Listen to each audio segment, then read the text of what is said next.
Hey guys, and welcome to a brand new video. In this video today, it is your preview for the Leeds United versus West Brom game. We got West Brom, confidence-wise, very low. And before we get into it, let me tell you guys, this is the third time I'm recording this, by the way. The audio stuffed up in the first one. No, the audio just didn't work in the first one. The audio stuffed up halfway through in the second one, so I'm hoping this one's fine. We're up to the third recording. My third attempt at recording this video, just to tell you guys. So let's talk about it. West Brom Leeds United. Let's start off by talking about the fact that I do not feel confident. We'll start with that. And the fact that Jorginho Rutta's gone. So it's not been a great start to the season. We draw to Portsmouth, and we lose 3-0 to Borough. And then, oh, guess what? Rutta's leaving. Oh, by the way, the release clause that we got told isn't a thing. Oh, it just got activated. What happened? What the hell happened to them being no release clauses? Because we got told, I thought after Gray left, there's no more. Somerville goes, and then we're like, okay, we're okay now. We're fine now. After Somerville went, they said, oh, we're fine now. We're fine now. Rutta's gone. It's been 25 days since we made a signing. Let me just move that quickly. It's been 25 days since we've actually made a signing. That's the weirdest thing for me, is we've needed a left back for how long? We needed a centre mid for how long? And since Somerville's gone, we've needed a winger. And we've done none of them. We haven't even done one of those three things, which is the confusing thing. So let's get into it and talk about the game firstly. Let's talk about how in the previous 6 games against West Brom and how we did.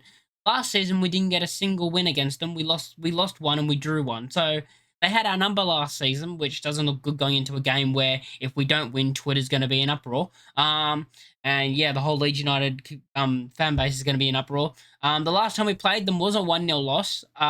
Before them was the 1-1 draw, as I said. Before them was a 3-1 Leeds win. A 5-0 Leeds win all the way back in lockdown. A 1-1 draw and a 1-0 Leeds win. So recent form shows we've won 3 out of the last 6. They won 1 out of the last 6 with 2 draws in between. But still looking at that, it doesn't change my confidence of me being like, we're gonna lose. What do we do now? Let's go through the starting 11. Who do you guys think will line up? Let me know in the comments down below. I'm going to go through it. Of course, we're going to start with Melee in goal. No other option. Right back, I honestly would rather Byram at right back, but he will go with Bogle. Thing is, I would rather Byram.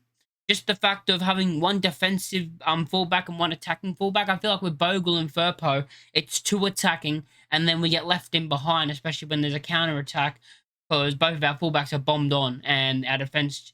Then you have Ampadu who has to go into the centre-back position, because that's what he's been doing. Ampadu drops back into basically the centre-back position, while the fullbacks push forward. And then you have this massive open space between Gruev and Ampadu and like the rest of the defence.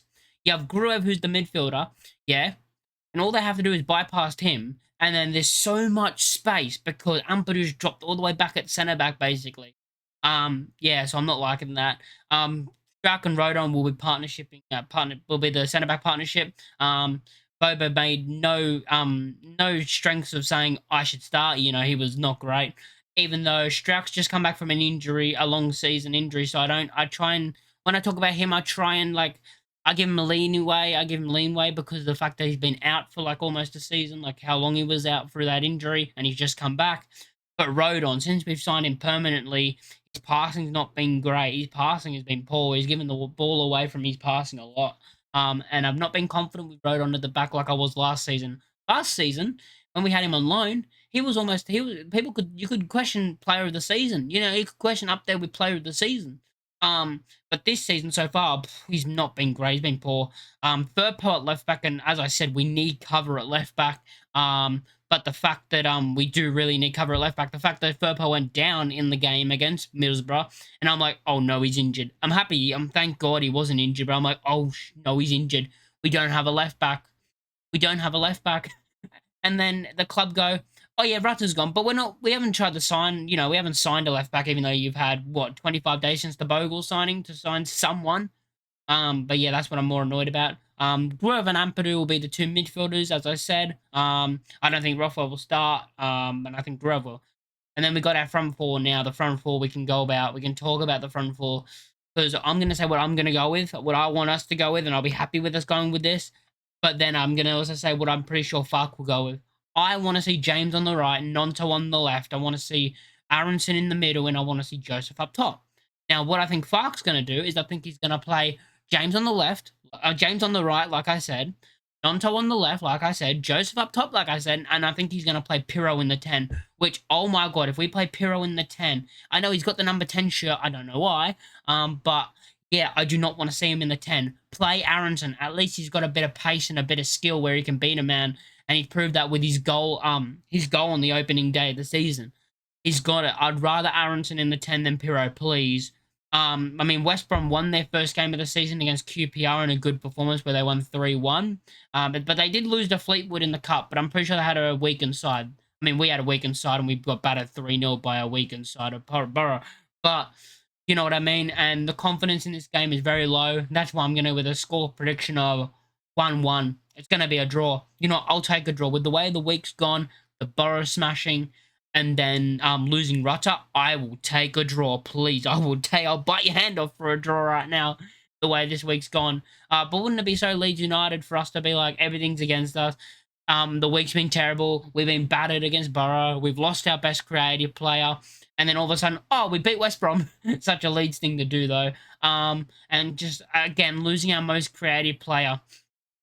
Players are going to have to step up and be the creative players. You know, your Jameses, your Aronsons, your Nontos, if he's even here. Because I think Nonto's going to go, by the way. I think Nonto's going to leave. And if he leaves, we are in the shit.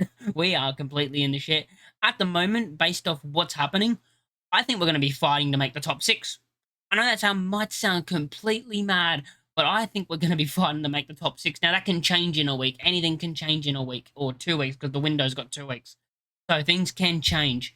But at the moment, my confidence is all the way on the floor. Compared to the start of the season, right before the season started, I thought we were going to blitz the league, finish top of the league, and win it. If you guys liked the video, make sure to like, comment, and subscribe. Leave your score predictions in the comment section down below, and I'll catch you all next time. Peace!